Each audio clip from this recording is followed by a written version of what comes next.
Bonjour à tous, me revoilà avec un petit texte de nouveau et il va être très court et il s'intitule La colère.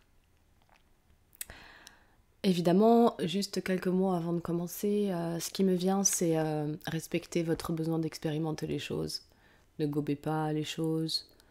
Euh, c'est bon d'avoir des petites insufflations des expériences des uns et des autres, de différents textes, de différentes sortes en fait. Et c'est ça qui est beau en fait dans la vie, chacun va exprimer sa note, jouer sa note. Et puis l'idée c'est d'aller voir chez soi comment ça résonne et expérimenter. Voici en tout cas celui-ci concernant la colère. Et c'est Le moine à la colère indomptable. Le petit texte en encadré, c'est celui-ci. La prochaine fois que vous vous sentirez en colère, allez courir 7 fois autour de la maison et ensuite, asseyez-vous sous un arbre et observez ce qui est advenu de la colère. Vous ne l'avez pas réprimée, vous ne l'avez pas contrôlée, vous ne l'avez pas rejetée sur quelqu'un d'autre. La colère n'est qu'un vomissement mental, il est inutile de la décharger sur quelqu'un. Faites un peu de jogging, ou prenez un coussin et frappez-le jusqu'à ce que vos mains et vos mâchoires soient détendues. Dans un processus de transformation, vous n'avez jamais le contrôle, vous devenez simplement plus conscient. Quand la colère surgit, c'est un magnifique phénomène, semblable à celui de l'électricité dans les nuages. Voici le texte associé. Un étudiant zen vient voir Bankei et lui dit « Maître, je souffre d'une colère indomptable. Comment puis-je m'en guérir ?»« Montre-moi cette colère, dit Bankei, elle semble fascinante. »« Je ne l'éprouve pas en ce moment, répondit l'étudiant.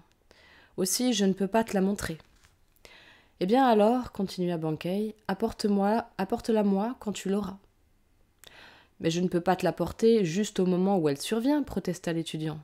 Elle surgit à l'improviste, et je l'aurais sûrement perdue avant de pouvoir te l'apporter. »« Dans ce cas, dit Bankei, elle n'appartient pas à ta véritable nature.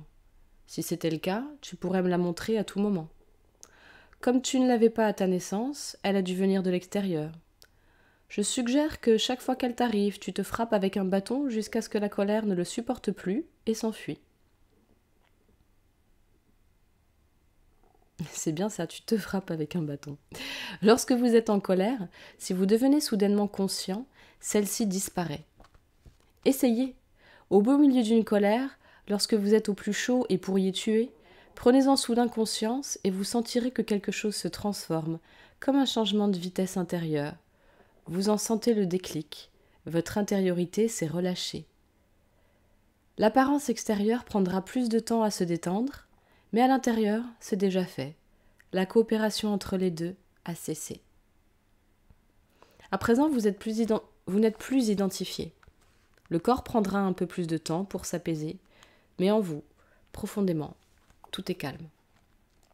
La vigilance est nécessaire, mais pas la condamnation. La transformation se fait spontanément, grâce à la vigilance. Quand vous devenez conscient de votre colère, la compréhension s'infiltre. Rien qu'en observant, sans jugement aucun, ni bien ni mal, en observant simplement votre ciel intérieur. Il y a des éclairs, de la colère, vous êtes brûlant, tout votre système nerveux est agité, tremble. Vous sentez tout votre corps frémir. C'est un moment magnifique, car lorsque l'énergie circule, vous pouvez l'observer facilement. Mais quand elle est statique, vous ne le pouvez pas. Fermez les yeux et méditez dessus. Ne luttez pas. Regardez simplement ce qui se passe. Tout le ciel est empli d'électricité. Il y a tant d'éclairs, tant de beauté. Allongez-vous sur le sol, regardez le ciel et observez. Puis faites la même chose, mais intérieurement. Quelqu'un vous a insulté, quelqu'un s'est moqué de vous, quelqu'un a dit ceci ou cela. Et dans le ciel intérieur, voilà de gros nuages, des nuages sombres et de multiples éclairs. Observez, c'est un beau spectacle, mais terrible aussi, parce que vous ne le comprenez pas. C'est mystérieux, et quand le mystère n'est pas compris, il devient puissant.